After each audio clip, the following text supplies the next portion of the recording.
Bom dia, sejam muito bem-vindos ao UCBAR Day, o maior evento de securitização do país. Eu sou a Raquel e vou apresentar para vocês agora a sala B3, que trará como tema o mercado de duplicatas e outros instrumentos de crédito. Nesse bate-papo, vão estar participando o pessoal de produtos da B3, o Carlos Alcântara, que é superintendente de produtos, e o Leonardo Betanho, que é gerente de produtos. Pessoal, muito obrigada pela participação de vocês aqui conosco. Sejam muito bem-vindos e fiquem à vontade. A sala é de vocês. Obrigado, Raquel. Bom dia a todos. Primeiro, dizer aqui que é sempre um prazer a gente participar de um evento desse nível, né? A gente é um grande parceiro aqui da UCBAR, já até antes aqui da pandemia, a gente já participava, já cedemos o nosso espaço para em outras oportunidades, para fazer o evento lá na sede, lá no centro, lá na B3. E agora, nesse novo formato, né, a gente continua aqui muito próximo e um grande parceiro. A gente espera que conseguir aproveitar essa uma hora que seja produtiva aí para vocês, falar um pouquinho desse mundo de crédito, né? A gente vai dar um foco mais em duplicatas, mas vai falar de outros instrumentos de crédito, que está num processo importante, né, de grandes mudanças normativas. Então, a ideia é que a gente consiga passar um pouco aqui do que vai ser, né, essas grandes implementações. Algumas já estão aí na rua, outras ainda vão sair, né? Então, acho que vai ser interessante a gente passar por esses principais instrumentos de crédito. Dois avisos aqui de forma bem prática aqui para a gente maximizar aqui a experiência. A gente já está compartilhando aqui a apresentação, então, para ficar de forma mais visual, a orientação aqui é que você dê um duplo clique na apresentação, então ela vai maximizar, fica mais fácil de acompanhar. E a gente também tem o chat, né, especificamente aqui o chat da sessão, onde a gente pode aqui interagir, então a sugestão aqui é que se coloque eventualmente perguntas, tá? A ideia aqui é que a gente faça uma apresentação corrida, mas à medida que eu for vendo as perguntas, eu tento já endereçar, senão no final aqui, ao final aqui dos 45, 50 minutos, a gente tenta endereçar as principais dúvidas, os principais pontos que apareçam aqui no chat. Então, eu vou começar aqui falando só um pouquinho aqui da B3 e por que a gente acha importante, né? Então, eu vou fazer uma parte institucional rápida antes de entrar especificamente no mercado de duplicatas, né, e depois nos instrumentos de crédito. Então, quando a gente fala de B3, todo mundo já conhece, a gente está falando de mercados já consolidados, né, atualmente, como mercado de ações, mercado de derivativos, tanto listados quanto de balcão, o mercado de renda fixa, que é um mercado enorme, só para citar aqui o número, né, o mercado de captação bancária, a gente vai ver ali, mas acima de 2 trilhões, né, de estoque, ou seja, só o CDB, que é o principal produto, 1,3 trilhões. Mercado de infraestrutura de financiamento, né, então a gente participa muito no financiamento de veículos, a gente também tem um braço imobiliário, né, então acho que é importante a gente olhar essa quantidade de serviços, né, que a B3 oferece. Mas não é que o mercado já chegou nesse patamar, né? A gente participou muito dessa construção e do desenvolvimento desse mercado. Então, é um pouco do que a gente vai ver para o mundo de crédito, né? Não é que o mundo de crédito está começando agora, mas ele está passando por transformações bastante importantes no que tange ao registro, eu vou falar um pouco, e que vai permitir trazer para um outro patamar. Está muito do lado de segurança, eu vou trazer alguns pontos ligados à segurança jurídica, maior transparência de informação. Então, acho que isso é importante para trazer o quê? O mercado de crédito para esse mesmo patamar, que já são os mercados de valores imobiliários, tanto debêntures quanto ações, né, os derivativos, esses que eu mencionei. Tá? Então, a B3 participou, acompanha muito o desenvolvimento, fomenta e é um importante catalisador e propulsor para o desenvolvimento do mercado, e a gente olha agora o mercado de crédito como um dos principais, se não o principal pilar para a gente trabalhar aí nesses próximos anos, né? Já começando desde o ano passado, mas sem dúvida isso não é um tiro curto, né? A gente vai falar muito desses instrumentos ao longo dos próximos anos, porque é a agenda do Banco Central. Só um pouco em termos de números, eu acho que eu já citei um pouco no próximo slide, a gente tem aqui um pouco de qual é o tamanho, né, desse mercado aqui na B3 atual, né? Então, captação e crédito são 2,3 trilhões, né? São mais de 140 emissores já plugados na B3, nós estamos falando mais, né, de 10 tipos de instrumentos diferentes, então tem desde o CDB, que é o tradicional, mas tem RDB, LCI, LCA, então você tem uma pluralidade grande de ativos, tá? Quando a gente fala de mercado de capitais, né, renda fixa aqui, né, especificamente, que eu estou olhando no segmento de balcão, as debêntures, né, correspondem a mais de 700 bilhões, né, então 2,6 trilhões em cota de fundos, tudo isso para mostrar o quê? Que são mercados maduros, grandes, né, e que o mercado de crédito também vai chegar nesse nível. Hoje, quando a gente olha para os instrumentos de crédito na B3, nós temos mais de 30 diferentes instrumentos, mais ou menos, que vão desde CDCA, CPR, CDAWA, né? A gente tem uma série de letrinhas aqui, mas que em termos de volume, eles ainda estão no nível, vamos dizer assim, ainda bem abaixo destes mercados consolidados, né? E eu acho que é essa construção que tem se iniciado agora, tá? Então, entrando um pouquinho, e agora já no mercado, eu vou citar aqui algumas dessas normativos, né, que aconteceram ao longo do tempo, mas eu queria trazer, dar um passo anterior, tá? Essas normas que a gente tem visto, elas estão amparadas, né, numa agenda regulatória, né, muito importante, Banco Central, CMN, Ministério da Economia, né, do governo, que não é próprio desse, mas já vem desde o governo anterior, que traz, acho que, alguns pilares aqui, né? O primeiro dele é modernização dos ativos de crédito. Então, tem um lado aqui, né, de ativos, quando você olha, por exemplo, a lei da duplicata, né, a duplicata não é nova, mas por que está falando tanto de duplicata? Porque quando se remete à lei lá de 68, que criou a duplicata, ela sempre foi um título físico, né, que a gente chama de cartular. Então, puxa, será que isso faz sentido hoje? Você ter um título físico, falar de endosso no verso de uma carta, ou se hoje nós estamos falando de um mundo mais digital, mais eletrônico, então havia uma necessidade de você modernizar, né? A prática evoluiu mais rápido do que os normativos. Então, nesse cenário que a gente tem visto uma série de leis e normativos infralegais, seja resoluções ou circulares, que vem acompanhando esse pilar do Banco Central. Então, o primeiro pilar está ligado aqui, né, de modernização dos ativos, que é transformar esses ativos de carta para ativos escriturais, né, eletrônicos, digitais, sem ser muito ligado aqui ao um conceito mais jurídico, mas estão mais próximos, né, são diferentes de papel.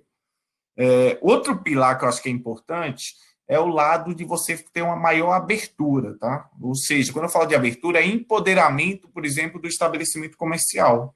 Então, eu estou falando aqui que o dono do ativo, né, quem tem aquele ativo, aquele recebível, seja ele, eu vou dar 3 exemplos aqui, seja ele um recebível de cartão de crédito. Então, se eu fiz a venda, o recebível é meu. Eu poder ter este ativo, estar empoderado e oferecer para diferentes tipos de financiadores, isso tem um valor muito grande. Então, quando você traz o registro, quando você traz algum desses elementos que a norma está trazendo, vai ajudar neste segundo pilar que eu estou mencionando aqui, que é o empoderamento do estabelecimento comercial, daquele que é o dono do recebível, né? Um segundo exemplo poderia ser da duplicata também, né? Então, quem vendeu a prazo, né? Quem tem aquele recebível é o dono. Por que não ele pode ir num banco, pode ir numa empresa de fomento, pode ir num FDIC e conseguir antecipar aquele seu recebível?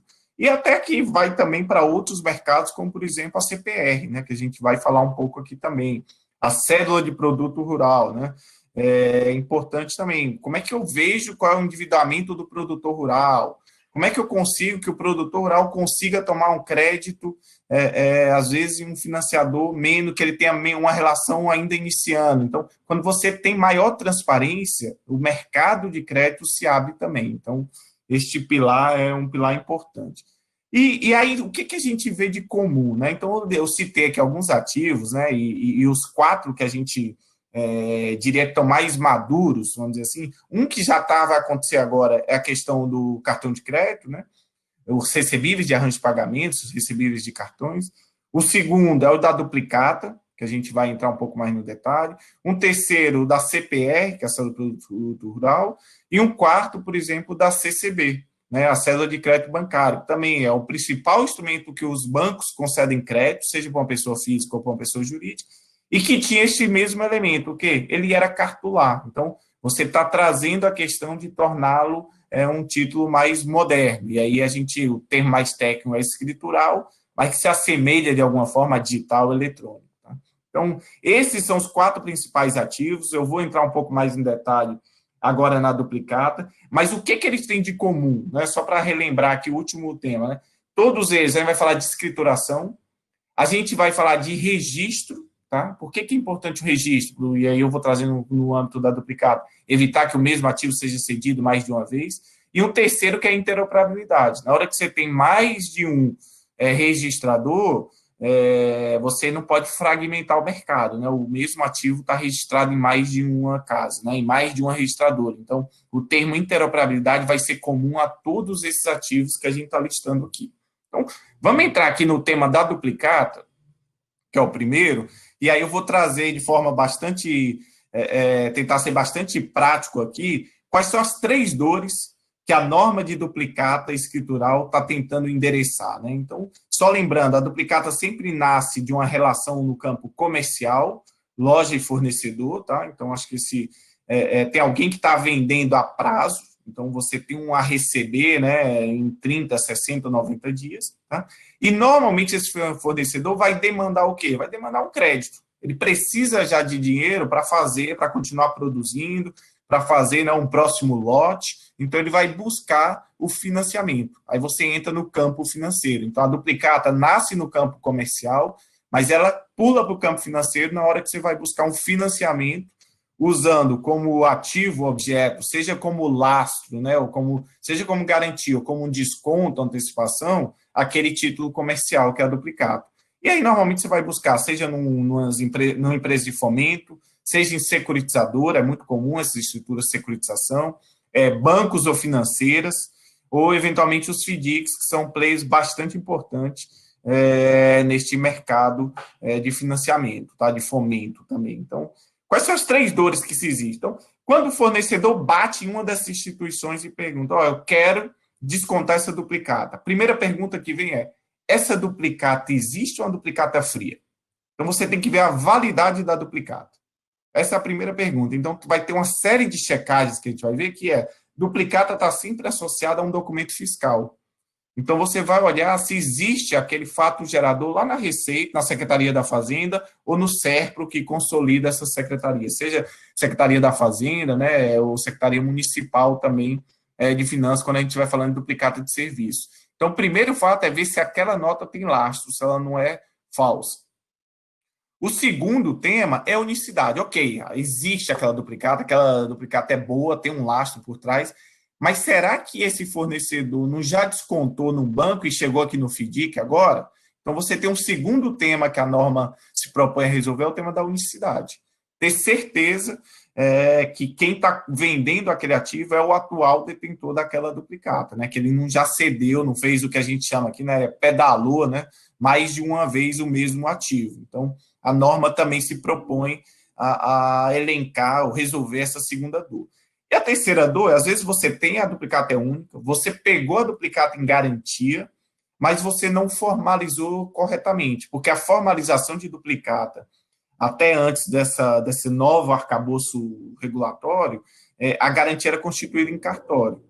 Agora, você tinha um descompasso entre a prática, né, uma revolvência muito grande, um título curto, nós estamos falando de um título de 45 dias de prazo médio, com um processo, vamos dizer assim, ainda analógico, né, bastante pesado, de forma manual, de levar cartório, e você, muitas vezes, ou poderia acontecer o cenário de quando você fosse no juiz, né, mostrar que você tinha a garantia, o que está registrado em cartório não necessariamente estava refletindo fielmente o que você tinha naquele momento, porque a revolvência foi tão grande que você está sempre com descompasso entre o que está registrado em cartório e o que você tem garantia.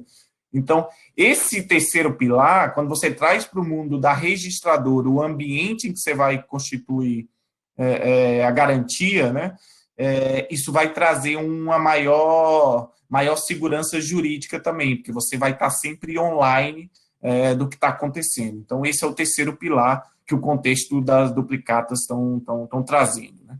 Em termos de normativo, no próximo slide a gente traz qual foi essa evolução, tá? E aí eu gosto sempre de mencionar um pouco, né? Isso começa lá na lei de 68, que eu já mencionei, mas a duplicata escritural é um título que se iniciou agora, né? Dezembro de 2018. Então, Você não tinha essa previsão de ter duplicata. Por mais que a gente saiba que o mercado fazia duplicatas eletrônicas ou trabalhava somente com boleto, na prática você tinha uma insegurança jurídica, você estava trabalhando com título que tecnicamente era um papel cartular, mas o pessoal estava trabalhando de forma virtual, né? Vamos usar um outro sinônimo. Então, com o advento aí da Lei 13775, você tem a previsão da duplicata escritural, tá? O que veio junto foi o Banco Central ficou pendente de regulamentar, tá? Teve um decreto que jogou o Banco Central a regulamentação da duplicata escritural. Isso veio acompanhado de uma consulta pública no final do ano passado e saiu a norma agora em maio de 2020, tá? Então, desde maio de 2020, você já está com o arcabouço completo, que é a Resolução 4815 e a Circular 4016, que disciplinam como vai funcionar essa duplicata escritural. Quem pode escriturar, acho que esses conceitos apareceram aqui no âmbito desses dois normativos, tanto da resolução quanto a circular, tá? Então, quando a gente fala duplicata escritural, vai precisar falar das atribuições do escriturador. Eu trago isso no slide seguinte, né? O que o escriturador, quem pode escriturar e o que é, né, um escriturador, né? Ele basicamente, né, tem as seguintes. Quem pode escriturar primeiro? Somente uma IMF, uma registradora já autorizada pelo Banco Central. Então, está restrito aí as registradoras, nós temos aí cerca de entre 4, umas meia dúzia de registradoras já autorizadas, né? A B3 é a principal delas, é a maior registradora hoje, atualmente, e autorizadas a trabalhar com registro de ativos financeiros. Duplicata escritural não existe hoje ainda, tá? Porque não tem ninguém ainda homologado como escriturador. A gente tem um prazo e eu vou mostrar um pouco desse timeline no slide seguinte. Mas quais são as atividades do escriturador que a IMF, a B3, vai se qualificar, né? Ela é quem responde celebra um contrato com o sacador. Então, todo sacador vai ter que procurar um IMF para escriturar suas duplicatas. É a IMF que vai fazer essa checagem junto, né, ao SERPRO, às secretarias da Fazenda, para verificar se aquela duplicata existe, né, de fato, um lastro por trás ou não, você conseguir fazer essa questão de associar, né, ao documento fiscal, que esse é um ponto importante. É o escriturador que vai checar a unicidade na base de interoperabilidade, ele vai ver se aquela duplicata que está escriturando não já tem alguém escriturando, para evitar, né, mais de uma escrituração, né, mais de uma duplicata sendo escriturada em diferentes entidades registradoras. Ele que vai, né, gerar também extrato da duplicata, então ele que vai fazer toda essa interface com o sacador, eventualmente com o sacado também, e ele que envia registro. Depois que registrou, o escriturador vai ter que acompanhar, né, todos os atos cambiais. Então, se teve um endosso, se teve aceite, é sempre o escriturador que vai ser o responsável. Ele vai também, né, fazer conciliações com o sistema de registro.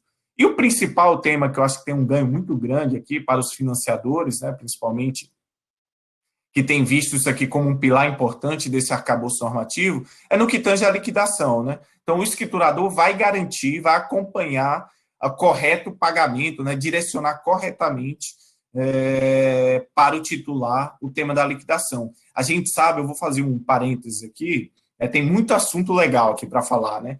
Mas um parênteses importante falar, a gente sabe que é um andou hoje, quando você, né, tem uma relação entre sacador e sacado, né, fornecedor e loja.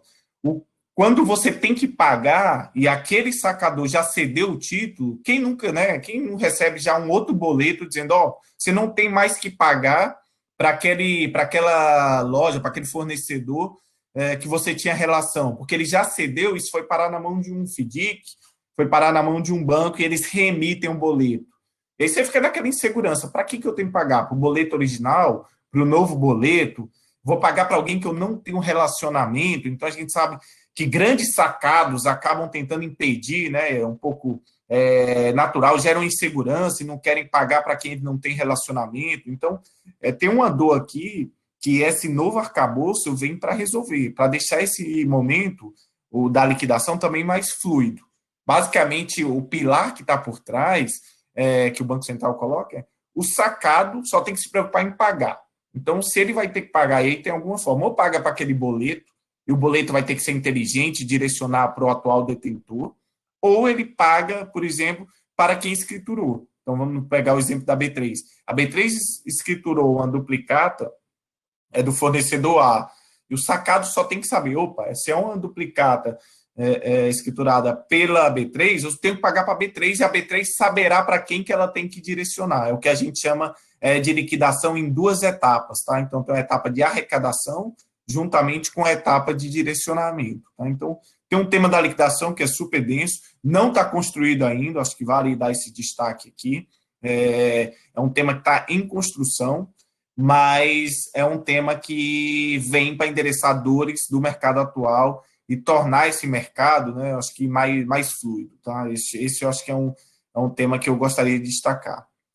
Pode passar aí, Léo. Tem um outro tema que, tirando a escrituração, né, que vai estar no âmbito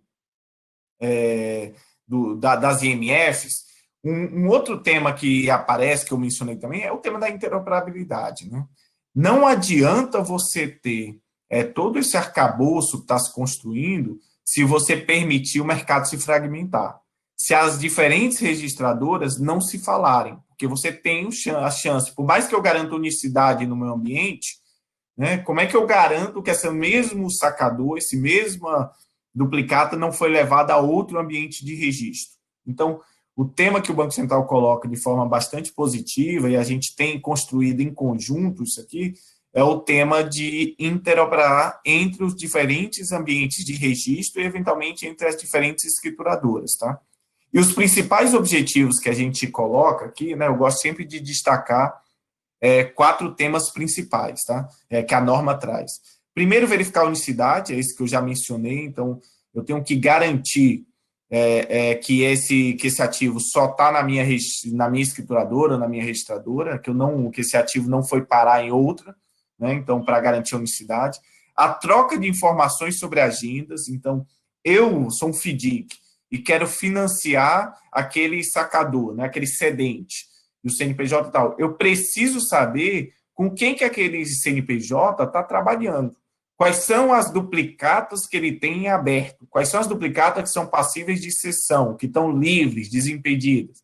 Então, ele não tem como saber eventualmente, com qual registradora aquele cliente dele trabalha. Então, ele pode entrar em qualquer uma das registradoras que ele tenha relacionamento e perguntar: esse CNPJ, você consulta aí na base de interoperabilidade e me traz todas as agendas de duplicatas que ele tem. Então, a Interop vai permitir que, por qualquer uma das bordas, você consiga ter as informações com relação a aquele CNPJ, né, para financiar. Então, isso vai facilitar bastante, você não precisa descobrir com quem ele tem relacionamento. Um terceiro é você conseguir fazer os efeitos de contrato, que a gente menciona aqui. Então, uma coisa é consultar. O segundo momento é você conseguir, de fato, tomar em garantia ou efetuar uma cessão, né, um desconto definitivo, uma cessão definitiva. Então, você também vai poder, via base de interoperabilidade, efetuar o que a gente tem chamado aqui de efeitos de contrato, que seja um desconto ou tomar em garantia. Um quarto pilar que eu acho importante, a norma traz também, está muito ligado a essa questão de abertura que o Banco Central tem trazido sempre em suas normas, haja vista em Open Bank, né, todo o tema de PIX, permitir o quê? Que você tenha uma maior fluidez entre os diferentes atores. Então, permitir a portabilidade. Então, o escriturador que escolheu a registradora A, depois de um tempo ele quer trabalhar com a B, ele vai poder portar os seus ativos. Um financiador que começou entrando para uma registradora C e quer ir para a registradora D, ele também consegue portar os seus contratos. Então, esse é um dos pilares que a norma traz, que a convenção de interoperabilidade também tem que facilitar o quesito de portabilidade entre as registradoras. Tá? Então, esses são os 4 pilares que vão direcionar a interoperabilidade, especificamente aqui de duplicatas, mas esses conceitos, eles vão ser comuns a todos aqueles ativos que eu tenho mencionado, né, que eu mencionei na abertura. Quando a gente falar de CCB, que ainda não tem a norma agora, a gente vai ouvir falar de interoperabilidade para a cédula de crédito bancário. A gente já fala de interoperabilidade para os recebíveis de arranjo de pagamento. O tema da CPR, não tenho dúvida também que o Banco Central vai trazer estes mesmos conceitos claro, respeitada a particularidade de cada um dos ativos, mas ele vai trazer esses mesmos conceitos na norma que ele vem a publicar. Tá? Olhando um pouquinho mais para frente, em termos de prazo, né, no slide seguinte, o que a gente tem aqui? Né, um pouco de próximos passos, né, e aí já dividindo com vocês. Então, a norma foi editada em maio, mas passou a valer em junho.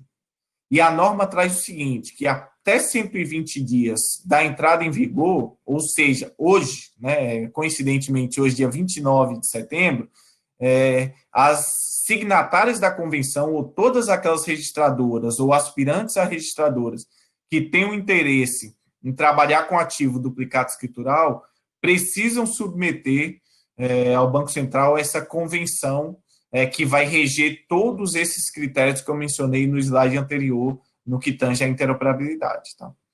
Após a aprovação do Banco Central, então a gente tem uma expectativa que o Banco Central, recebendo hoje essa convenção, ele vai analisar, né, vai ter um período aí que é normal de análise, pegando inclusive pelo tema do recebíveis de arranjo de pagamento, que também seguiu esse rito. A gente tem uma expectativa aí de que aconteça aí durante aí os próximos dias, meses, uma aprovação, né, dessa convenção. Uma vez aprovada pelo Banco Central, cada um daqueles registradores que tenham interesse em trabalhar com duplicado escritural se homologuem junto ao Banco Central. Então, teremos 6 meses para a gente começar, para ser homologado, e aí sim a gente começar a ter o ativo duplicado escritural. Tá? Esse eu acho que é o ponto importante para trazer aqui. Então, vou fazer um cenário aqui hipotético. Banco Central aprovando, ao final de novembro, essa convenção de duplicados escriturais, ao final de maio do ano que vem, 6 meses depois, a gente teria que já estar aprovado como escrituradores de duplicatas, tá? As IMFs. E aí, a obrigatoriedade a trabalhar com duplicado escritural são 180 dias para frente, começando no escalonamento. As empresas de grande porte terão mais 180 dias para se adaptar. Então, você vai ter um período que vai ficar, vamos dizer assim, facultativo. Lembrando que, uma vez que a empresa optou por duplicado escritural, ela é obrigada a trabalhar 100% com as suas duplicatas escriturais, para garantir toda a segurança e a rigidez do sistema. Tá? E aí você entra com escalonamento para as empresas de médio porte e pequeno porte. Então, de forma macro aqui, dando datas tentativas, né? Claro, está sujeito a uma série de interações com o regulador, prontidão de sistema.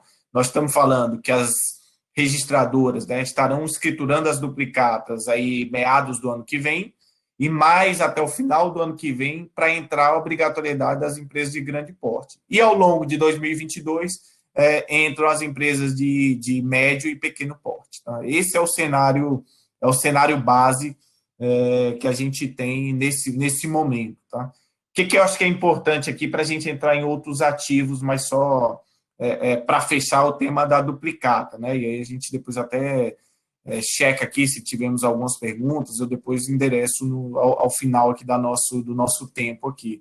Mas, basicamente, não é uma corrida de 100 metros, então a gente tem um prazo, de fato, ainda para a gente começar a tornar uma realidade a duplicata escritural, mas tem um potencial transformador aqui muito grande, que isso vai impactar toda a cadeia, seja o emissor da duplicata, né, os emissores, quem solicita a emissão, que são o mundo das empresas, então, eventualmente, nós estamos falando aqui de 5 milhões, né, de estabelecimentos comerciais, ou essa ordem de grandeza, mas também a forma que os financiadores estão acostumados a lidar. A gente sabe que hoje é boleto, quem tem o cash manager, né, da empresa está numa posição mais favorável ou não, então haverá sim uma transformação grande, tanto do lado de quem está tomando crédito das empresas, mas também do lado dos financiadores. Então, é importante essa construção conjunta entre as registradoras e os financiadores. Acho que esse é um ponto importante. Não adianta esperar a norma, quando estiver pronto, tem que ir vendo, tem que estar acompanhando a construção dessa convenção, porque tem elementos, são todos positivos, a meu ver, mas eles vão requerer, né, ajustes sistêmicos aí, pelo lado aí de todos os atores que atuam, né, nesse contexto de duplicatas. Tá? Então, essa era a minha apresentação aqui no que tange a duplicatas.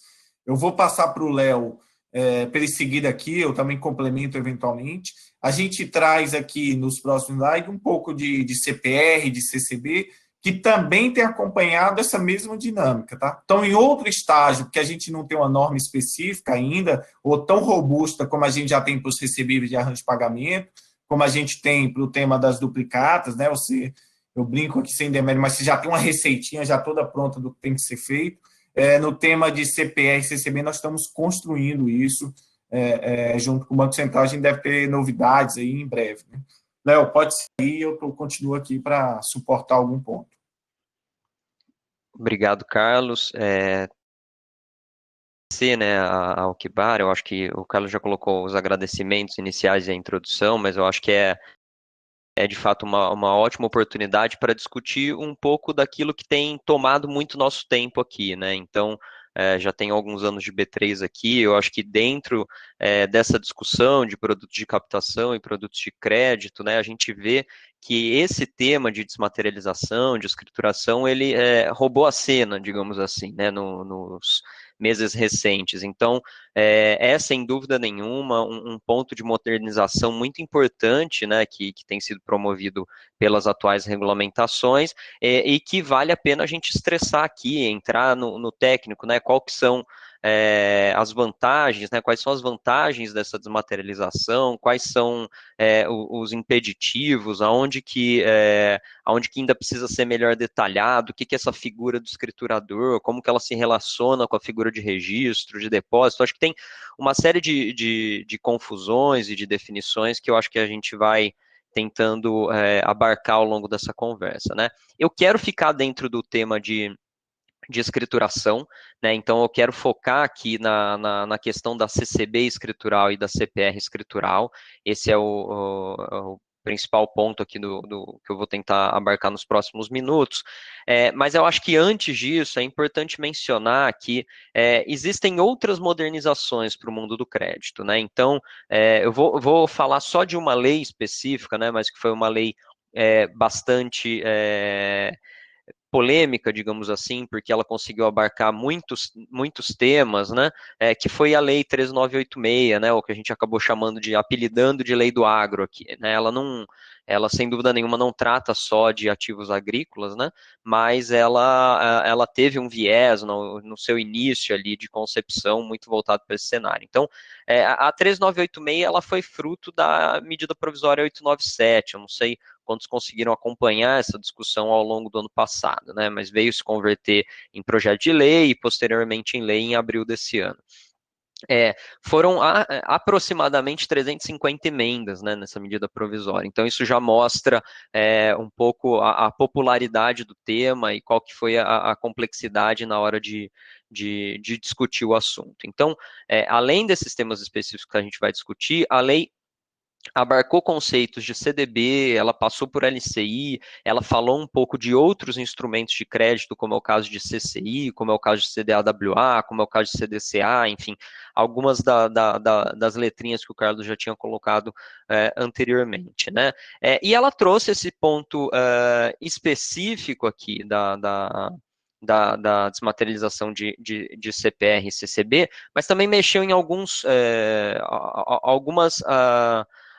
atributos da CPR, vamos chamar assim, né? Eu vou só destacar dois aqui, mas eu acho que esse pode ser um ponto interessante para entrar na conversa depois, mas a lei previu também a possibilidade de indexação por variação cambial para a CPR, que era uma coisa que não se tinha até então. Então, no passado tinha uma discussão, inclusive, sobre a possibilidade de indexação de CPR por taxa de juros, isso aos poucos foi superado pelas interpretações jurídicas do mercado, e agora a gente chega a um ponto em que a CPR vai poder ser indexada na variação do dólar, na variação do euro, e não só isso, né? Como um ativo de crédito, ele pode aí servir de lastro para outros instrumentos que também vão poder seguir essa variação, como é o caso do CRA, como é o caso da própria LCA. Isso tudo veio na 3986, né? O segundo ponto que eu destacaria antes de entrar no tema de escrituração é que também tem regras específicas sobre a CPR de produto que foram alteradas ali, por exemplo, a questão de amortização de uma CPR de produto, né? Antes a única opção era uma entrega única desse pagamento e agora isso pode ser desmembrado, né? Indo muito em linha do que já era feito com instrumentos de cunho mais financeiro, né? Eu acho que aí, por fim, então, me atendo ao ponto principal, que é a escrituração de CCB e de CPR, acho que vale mencionar que o tema de desmaterialização não é um tema novo, né? A gente tem pelo menos 40 anos de discussões aí na literatura sobre esse tópico. Isso passa pela desmaterialização primeiro dos títulos públicos, depois pela desmaterialização dos valores mobiliários. O que é novo nessa história? Eu acho que é a tratativa do tema de escrituração para o mercado de ativos financeiros de crédito. Acho que essa é a grande novidade aqui. E aí eu vou lembrar aquele timeline regulatório que o Carlos colocou no início da apresentação, mas sem dúvida nenhuma foi a possibilidade de uma duplicata escritural e a necessidade percebida pelo regulador para regular essa função que motivou uma série de outras discussões também no mundo de crédito. Então, quando a 3986 traz aqui a possibilidade de emissão de CCB e de CPR escritural, ela deixa isso pendente de regulação do Banco Central. E o que a gente vê na prática, nas discussões, é que essa regulação ela acaba se baseando muito com o que foi feito nas duplicatas, né? Eu acho que é um modelo, a Circular 4016 aqui, ela foi ela tem sido uma norma base para todas as discussões sobre o tema, né? Eu acho que aqui a gente cobre um pouco da lei, e aí eu gostaria de entrar especificamente nas duas discussões pontuais, né? Então, veja só, CB especificamente, o Banco Central se antecipou e emitiu ali a circular 4036 em 15 de julho desse ano. Essa circular, ela já trouxe como que pode ser feito a desmaterialização desses instrumentos, né? Como que finalmente eu vou pegar uma CCB, que é provavelmente um dos principais títulos de crédito, né? Sempre originados aí por instituições financeiras, quando credoras, que vai parar em muitos fundos, né? FDICs principalmente. Como que eu posso ter uma modernização para esse ativo que ele não precise ser mais papel? Eu acho que essa é a grande discussão. E a 4036 trouxe aqui que a figura do escriturador principal, e eu acho que era um pouco mais óbvio para esse caso, deve ser a própria instituição financeira que é a credora dessa CCB. Isso é importante porque eu costumo dizer aqui que foi uma decisão simples, né? Mas simples sem nenhum ponto pejorativo. Eu acho que as decisões simples elas são sempre as melhores quando são possíveis. E foi possível para o caso da CCB, né? Esse instrumento ele é sempre originado no bojo de uma instituição financeira, essa instituição financeira já autorizada a funcionar pelo regulador, ela pôde, então, fazer nos seus próprios sistemas ali de armazenamento, com que essa emissão se desse na forma escritural, né? Eu acho que isso foi um grande avanço e a gente vai começar a ver nos próximos meses como que o mercado se comporta com esse tema de escrituração, dado que já tem uma regulação. Eu destacaria só um segundo aspecto, né, que é um aspecto mais técnico, mas eu não vejo como fazer essa discussão sem entrar em alguns detalhes, que é a possibilidade de troca desse escriturador no caso de uma cessão. Isso também foi um dos dispositivos trazidos ali, se eu não me engano, pelo artigo 7º da 4036. O que isso significa? Né? Significa que a instituição financeira, o que originou essa CCB, ela não precisa ficar com, entre aspas aqui, né, com o ônus dessa escrituração no caso de uma cessão definitiva do instrumento, né? Então, o banco A vendeu uma CCB para o banco B, ele pode transferir a função de escrituração para essa outra instituição, que também está habilitada a fazer e que vai poder aí controlar no seu sistema eletrônico todas as características desse instrumento, né? Eu acho que esse é um dispositivo muito importante.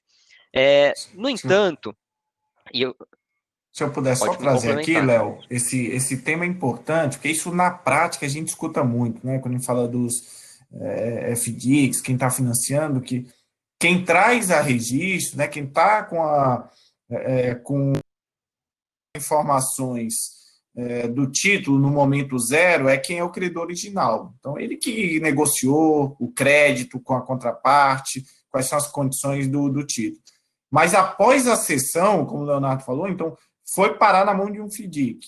Aquela instituição que originou e cedeu, ela sai da relação, né? A relação fica novo credor, o titular atual da CCB, o FDIC, no meu exemplo, com a empresa lá, com o devedor. Então, ele repactuou uma taxa, fez um aditamento de prazo, né? Como refletir isso? Se você está falando de escrituração que está lá naquele originador, você deveria ter que voltar no originador e pedir para ele ajustar. Eu renegociei com o FDIC, com a empresa, essa nova taxa, esse novo prazo. Então, tem um operacional aí que na prática não funcionaria. Então, quando o Banco Central traz essa previsão, eu acho que isso aqui é importante, sim, porque vai permitir que você leve também essa obrigação ou esse poder de fazer os ajustes no título, sem depender daquele originador do título que saiu da relação. Então, isso vai ser importante e vai estar linkado com o tema que o Léo vai trazer, de eventualmente você ter outros, né, fazendo esse papel também, que não só a instituição financeira. Não, perfeito. E eu acho que esse é o ponto aqui final, né, pelo menos o último que eu vou colocar dessa discussão do CCB, porque o que a gente percebe, né, é que foi uma norma feita por uma medida emergencial, né, digamos assim. Então, todo mundo sabe aqui sobre a necessidade da desmaterialização desses ativos, né? De como a gente precisa ter um fluxo mais eletrônico e menos burocrático dessas informações. Quando a 3986 trouxe essa possibilidade ali em abril desse ano, o Banco Central começou a se preparar e aí veio o cenário da pandemia, né? Em que todas essas fragilidades nossas, elas ficam mais evidentes. Então, mais uma vez, né, eu acho que foi uma medida encontrada de uma ordem mais simples aqui para esse caso, uma ordem simples e que endereça as maiores dores, mas foi uma norma realmente feita ali de maneira enxuta para conseguir endereçar o ponto principal dessa escrituração, né?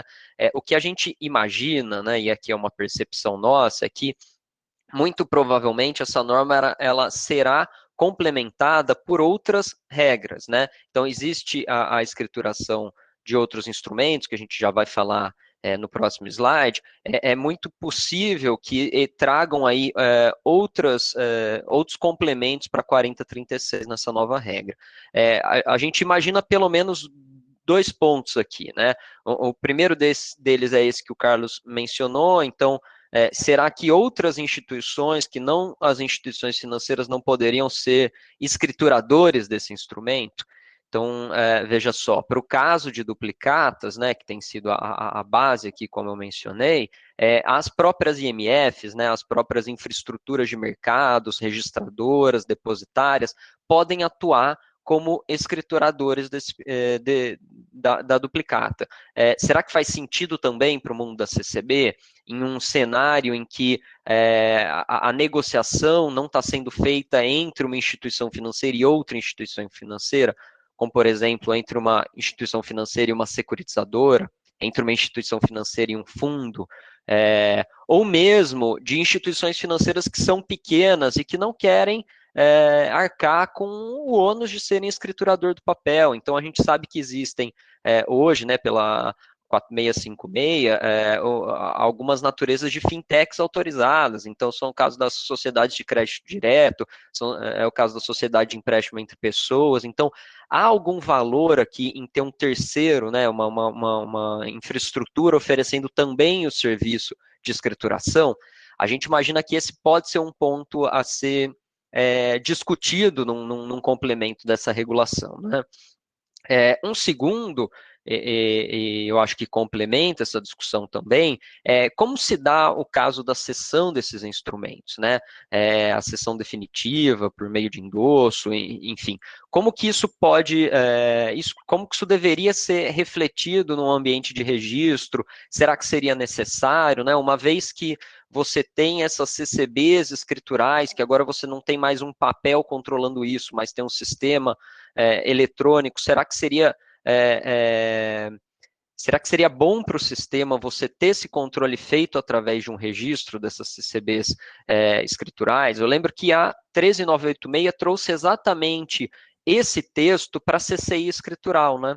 Ela passa a ser necessário o registro quando da cessão, não enquanto a instituição detém ali esse instrumento na relação com o seu cliente, mas uma vez que ele circula, isso passa a fazer algum sentido para a segurança do mercado aqui, né? A gente vê que, no caso de fundos, por exemplo, o comum é que se negociem e que se façam para isso o registro, o depósito desses instrumentos.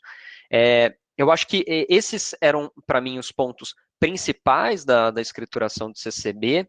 Eu não mencionei aqui, mas a norma também fala da escrituração de CCR, que são as cédulas de crédito rural, né? Essas CCRs elas vêm lá do decreto 167, né? Então a gente está falando na prática de outros 4 títulos de crédito, na cédula rural pignoratícia, na cédula rural hipotecária, na cédula rural pignoratícia hipotecária e na nota de crédito rural. São instrumentos também muito utilizados para o crédito via instituições financeiras, né? Se a gente pegar a maior parte dos lastros, por exemplo, de LCA hoje, são muito vinculados a esse tipo de instrumento, né?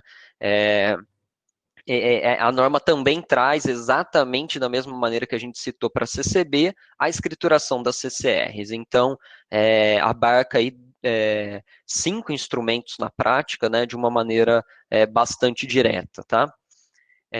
Eu vou passar o slide aqui para o que é a discussão atual, e aí mudar um pouco o enfoque da CCB, a gente já falou um pouco de duplicata, de CCB, vou pular um pouco para a CPR agora, né? Então, a CPR também veio a possibilidade de ser escritural pela 13986, até então, na Lei 8929 não tinha possibilidade de uma emissão de CPR escritural, né? A 8929 sempre falava de CPR cartular. Essa possibilidade da lei do agro também ficou suspensa aí por uma norma infralegal do Banco Central, e é onde a gente vê que o regulador tem gastado mais energia para conseguir fazer um processo de regulação no curto prazo, né? Então, acho que, de novo, a norma de duplicata serve como inspiração, mas agora também a norma de CCB, né? Acho que tem só uma diferença muito grande quando a gente fala de CPR para os outros 2 mercados que a gente já citou, porque eu diria que é um mercado híbrido, né? Então, provavelmente o principal título de crédito de financiamento agrícola hoje, e que menos da metade, 1/3, esses números são incertos, estão com instituições financeiras, né? Então a gente sabe que não são os bancos hoje os principais credores de cédula de produto rural, mas sim uma concentração muito grande naquelas chamadas operações de barter, em que tem aí as trades, os produtores de insumo e os produtores agrícolas fazendo a triangulação, e também no mundo das cooperativas agrícolas, né? Então, hoje a gente tem pelo menos 1.500 cooperativas agrícolas no Brasil, com algumas diferenças de estimativa que a gente já conseguiu observar também. Além disso, a gente tem um processo das próprias securitizadoras, como os credores aqui. Então, vê só, eu citei rapidamente 3 grandes sistemas em que a instituição financeira não é o protagonista. Qual é a dificuldade nessa discussão? Porque como é que você vai regular quem é a figura do escriturador nessa complexidade de sistema, né? A gente pode ter um caminho mais direto quando a instituição financeira é a credora, como foi o caso do CCB, mas para o caso da instituição financeira não ser credora, é muito possível que venha uma regra que amplie um pouco esse escopo. Ou, de novo, para as infraestruturas, ou mesmo para essas entidades que eu citei. Eu acho que são entidades grandes aqui e que são já há muito tempo credoras desse produto e que tem uma cadeia aí de responsabilidades e sistemas muito modernos na hora do controle da originação desses instrumentos.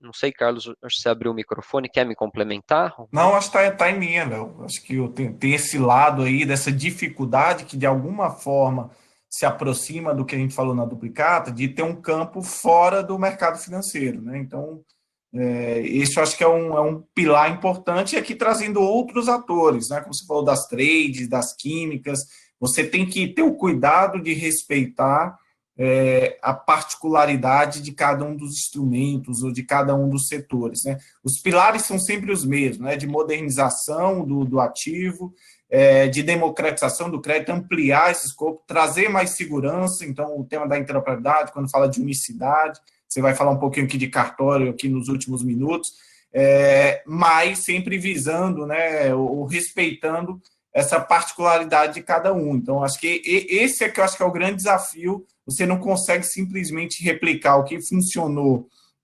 Por exemplo, a duplicata, que você tem um lado da fraude, de você sempre tem um documento fiscal associado. Qual vai ser o paralelo para a CPR? Opa, talvez seja a matrícula de imóvel, né, para não permitir que ele dê a terra, né, faça a mesma penhora da safra mais de uma vez. Então, esses acho que são pilares importantes de tentar respeitar a particularidade de cada um dos instrumentos.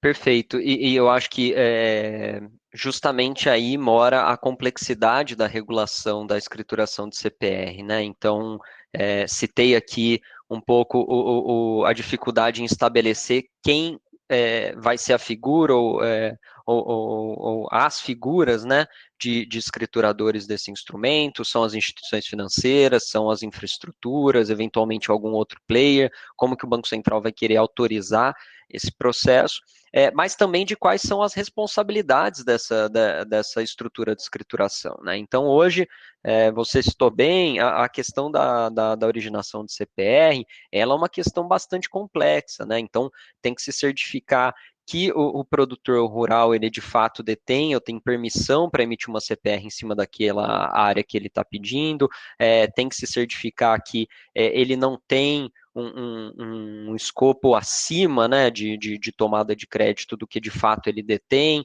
Existem muitas análises jurídicas feitas sobre essas questões no momento da criação do instrumento.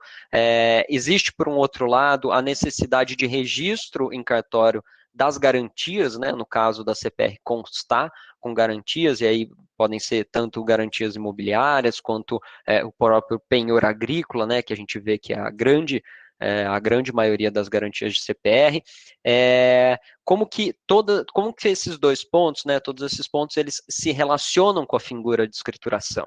Será que o ambiente de escrituração ele precisaria trazer segurança também para esses momentos, ou não? A questão da originação, a questão da constituição da garantia são atribuições exclusivas do credor, né? Como que consegue pensar um sistema em que traga um pouco mais de robustez, né? Um terceiro ponto que eu já estava esquecendo de mencionar é o próprio ponto da liquidação, né? Então, hoje, é uma coisa a gente discutir da liquidação da CPR financeira, que é entregue ali em dinheiro, é possível monitorar se isso foi pago ou não foi pago, mas e a CPR de produto, que tem uma entrega física, e agora uma entrega física que pode ser inclusive amortizada, né? Você pode entregar a produção em momentos distintos da vida da cédula. Como que, será que esse ponto precisa fazer parte desse ambiente de escrituração? Eu acho que tem alguns componentes aqui dessa dinâmica que precisam precisam ser muito bem estudados e analisados, e tenho certeza que o regulador tem feito um trabalho de minúcia aqui nas discussões, né? A gente vê que as conversas com o Banco Central têm corrido o mercado por muitas instituições aí que conhecem e que já estão nesse escopo há alguns anos, né? Então, acho que tem todo um cuidado.